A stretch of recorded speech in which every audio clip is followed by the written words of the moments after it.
အမျိုးသမီးကစားတောက်နေတော့သူမရဲ့အချစ်ဆုံးတငယ်ချင်းသုံးနေတဲ့နှုတ်ခမ်းနီကမနေ့ကသူမခင်ပွန်းရဲ့အိတ်ကက်ထဲကနှုတ်ခမ်းနီနဲ့အတူတူပဲဆိုတာမတော်တဆတွေ့လိုက်ရတယ်။သူမမယုံနိုင်စွာနဲ့အကြံစီများတဲ့အမျိုးသမီးကိုဒီနှုတ်ခမ်းနီပဲခဲ့ရတာလဲလို့မေးလိုက်တယ်။အကြံစီများတဲ့အမျိုးသမီးကဒါကသူရီစားစီကလက်ဆောင်ပါလို့ကြွားဝါပြောဆိုခဲ့တယ်။အမျိုးသမီးကတခုခုမားနေပြီဆိုတာချက်ချင်းသဘောပေါက်သွားတယ်။ဒါကြောင့်နောက်တစ်နေ့မှာသူမကအိမ်ပြန်ဖို့အလုပ်ကနေတမင်စောစောဆင်းခဲ့တယ်။ထင်တဲ့အတိုင်းပဲသူမခင်ပွန်းကိုအကြံစီများတဲ့အမျိုးသမီးနဲ့အတူဖမ်းမိခဲ့တယ်။ဒီမြင်ကွင်းကိုမြင်တော့အကြံစီများတဲ့အမျိုးသမီးကဟန်ဆောင်မနေတော့ဘူး။သူမကအမျိုးသမီးလက်မထက်ခင်ကတည်းကသူတို့နိုင်ရောက်အတူတူဖြစ်နေခဲ့ကြပြီလို့ပြောခဲ့တယ်။သူမကအမျိုးသမီးရဲ့ရုပ်ရည်ကိုတောင်စော်ကားပြောဆိုခဲ့တယ်။အယုတ်ဆိုးတယ်လို့ခေါ်ခဲ့တယ်။သူမကအမျိုးသားကသူမကိုဘယ်တော့မှမကြိုက်ခဲ့ဘူးလို့အခိုင်အမာပြောခဲ့တယ်။အမျိုးသားကသူမကိုလက်ထပ်ခဲ့တဲ့အကြောင်းရင်းကသူမမိသားစုရဲ့ကံကြမ္မာကိုလူယူဖို့တတ်ပဲ။အမျိုးသမီးကသူမရဲ့နှစ်ရှည်လများအချစ်ဆုံးတငယ်ချင်းကဒီလိုလူစားမျိုးဖြစ်လိမ့်မယ်လို့မယုံနိုင်ခဲ့ဘူး။သူမရဲ့ဒေါသကြောင့်သူမကအကြံစီများတဲ့အမျိုးသမီးကိုတွန်းလဲချလိုက်တယ်။ပြင်းပြင်းထန်ထန်စူပူချင်းမောင်းခဲ့တယ်။အဲ့ဒီခိုက်တန့်မှာရောက်ခမကစူညံတန်ကြားလို့အပြေးလွှားဝင်လာခဲ့တယ်။အမျိုးသမီးက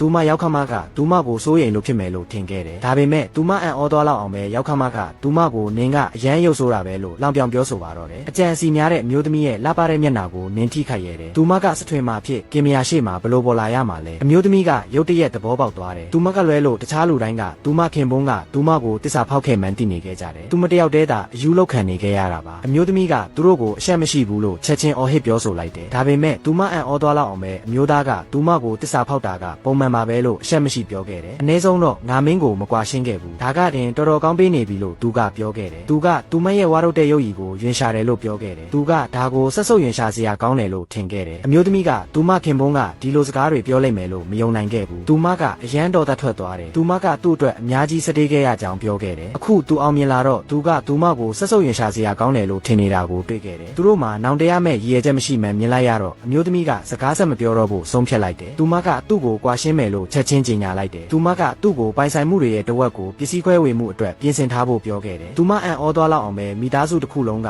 လောဘကြီးပြီးအရှက်မရှိခဲ့ကြဘူး။သူတို့ကပစ္စည်းခွဲဝေခြင်းစိတ်မရှိုံတင်မကဘူး။အမျိုးသမီးကိုဘာမှမပါပဲထွက်သွားခိုင်းခဲ့တယ်။ငင်းခုန်နေကြတော့အမျိုးသားကအမျိုးသမီးကိုကြမ်းပြင်ပေါ်တွန်းလဲချလိုက်တယ်။သူမကဘီရိုနဲ့စောင့်မိပြီးတတိလက်သွားခဲ့တယ်။အမျိုးသမီးတတိမရသေးတာကိုမြင်တော့အကြံစီများတဲ့အမျိုးသမီးကသူတို့အမျိုးသမီးကိုမြုပ်နှံတင်တယ်လို့ချက်ချင်းအကြံပြုခဲ့တယ်။ဒီနည်းနဲ့သူတို့ကသူမရဲ့အယုတ်ဆိုးရဲ့မျက်နှာကိုနောက်ထပ်ဘယ်တော့မှမြင်တွေ့ရတော့မှာမဟုတ်ဘူး။ပြီးတော့သူတို့၃ယောက်ကအတူတူပူးပေါင်းပြီးအမျိုးသမီးကိုအနောက်တောင်ကုန်းစီဆွဲခေါ်သွားခဲ့ကြတယ်။ရောက်ခမကကျိန်ဆဲခဲ့တယ်။ပြီးတော့သူတို့ဒီရုပ်ဆိုးရဲ့အမျိုးသမီးကိုနောက်ဆုံးမှာရှင်းပြနိုင်ခဲ့ပြီလို့ပြောတယ်။အမျိုးသားကသူကဒီဝါရုတ်တဲ့မျက်နှာကိုနောက်ထပ်ဘယ်တော့မှရင်ဆိုင်ရတော့မှာမဟုတ်ဘူးလို့ပြောခဲ့တယ်။သူမကိုကြည့်လိုက်ုံနဲ့ဆက်ဆုပ်ရင်ရှာစရာကောင်းတယ်။အကြံစီများတဲ့အမျိုးသမီးကအခုချိန်ကစားပြီးသူမခင်မုန်းကိုကောင်းကောင်းကြည့်ဆိုင်ပေးပါမယ်လို့စိတ်လှုပ်ရှားစွာနဲ့ပြောခဲ့တယ်။ဒါပေမဲ့သူတို့၃ယောက်ထွက်သွားပြီးတဲ့နောက်မှာတော့အမျိုးသမီးကအံ့ဩစရာကောင်းစွာအသက်ပြန်ရှင်လာခဲ့တယ်။အဲ့ဒီနောက်သူမကရိုင်းနဲ့အိမ်ပြန်လာခဲ့တယ်